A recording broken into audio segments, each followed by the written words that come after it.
E aí, galera, temos mais um vídeo de física com o subtítulo de força de atrito, né? Então, todo movimento vai ter sempre uma força contrária ao movimento. Se a gente lançar um objeto sobre uma mesa, a gente vai verificar que o objeto vai acabar parando. Por quê? A gente tem a força do movimento e sempre vai ter a força de atrito entre as superfícies.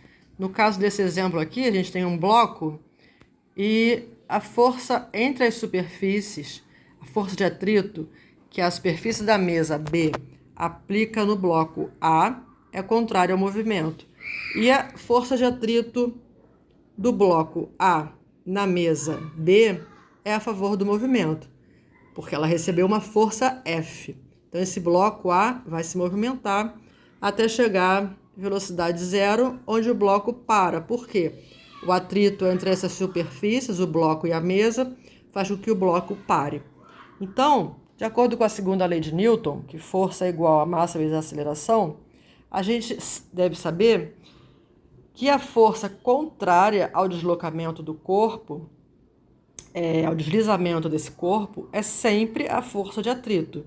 Então, se a gente tem um bloco se movimentando, a gente tem a força normal, que é perpendicular ao bloco para cima, oposta à força peso, né? E a força de atrito sempre no movimento contrário, direção e sentido contrário à força que está sendo aplicada nesse bloco. Então, quando a gente fala força de atrito estático, é a força de atrito do bloco parado. Ela vai ter o constante de proporcionalidade dela, né? Que é o coeficiente de atrito estático. Vai depender da natureza das superfícies que estão em contato. E esse força de atrito estático é menor ou igual a μe, que é o coeficiente de atrito estático, vezes a normal do objeto. Então, quando a gente tem um atrito dinâmico ou cinético, a gente já sabe que esse mesmo bloquinho ele não vai estar parado, não vai estar estático, ele vai estar em movimento. Então, o que muda é justamente o μ, né, de deslocamento, que vai variar de acordo com as superfícies. Esse μ de deslocamento, e como o μ de atrito estático, quando ele está parado, sempre tem que ser dados, porque é o atrito entre duas superfícies.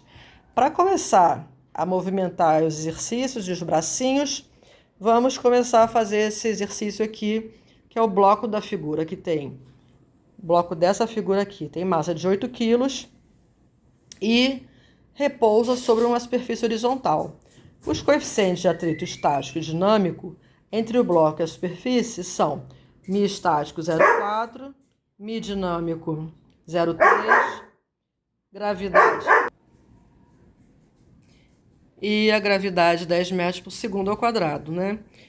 Se aplicarmos ao bloco uma força motriz horizontal, paralela à superfície, qual será a intensidade da força de atrito que atua sobre o bloco nos seguintes casos? Se a força motriz for igual a zero, se a força motriz for igual a 10 newtons, ou se a força motriz for igual a 50 newtons. O outro exercício que a gente também vai fazer é o número 2. O bloco da figura abaixo tem massa de 2 kg, de 4 kg, desculpa. E está em repouso. Em movimento, o bloco é puxado por uma força de 30 newtons. O coeficiente de atrito entre o bloco e o plano é 0,2. A gente já sabe que se ele está sendo puxado, é o μ dinâmico, né?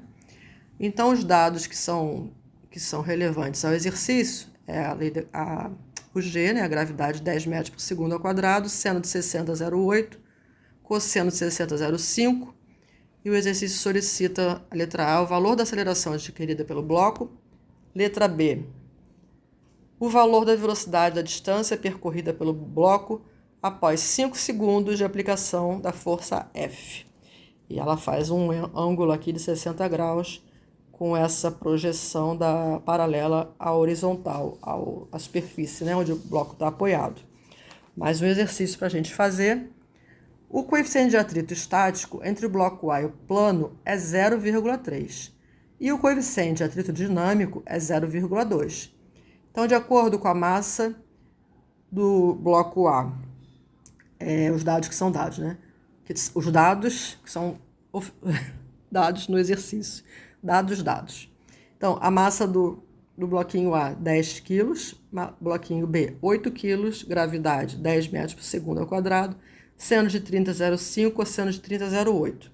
O sistema é abandonado a partir do repouso. O fio e a polia são ideais, quer dizer, não há atrito. Qual a intensidade da força de atrito entre o bloco e o plano inclinado? Certo? Nós vamos resolver no próximo vídeo. Continuando a quantidade de movimento, a gente tem um caminhão e uma bicicleta e uma estrada com a mesma velocidade. Só que nós sabemos que o caminhão tem uma massa muito maior do que a bicicleta. Eles podem ter a mesma velocidade, mas na hora que se freia a bicicleta, é muito mais fácil frear a bicicleta do que o caminhão, porque a massa da bicicleta é infinitamente inferior à do caminhão, certo? Então, o caminhão tem mais quantidade de movimento do que a bicicleta. Definindo a grandeza física que relacione a massa do corpo com sua velocidade, caracterizamos o quê? O movimento do corpo. Então, a quantidade de movimento de um corpo é sempre a massa vezes a massa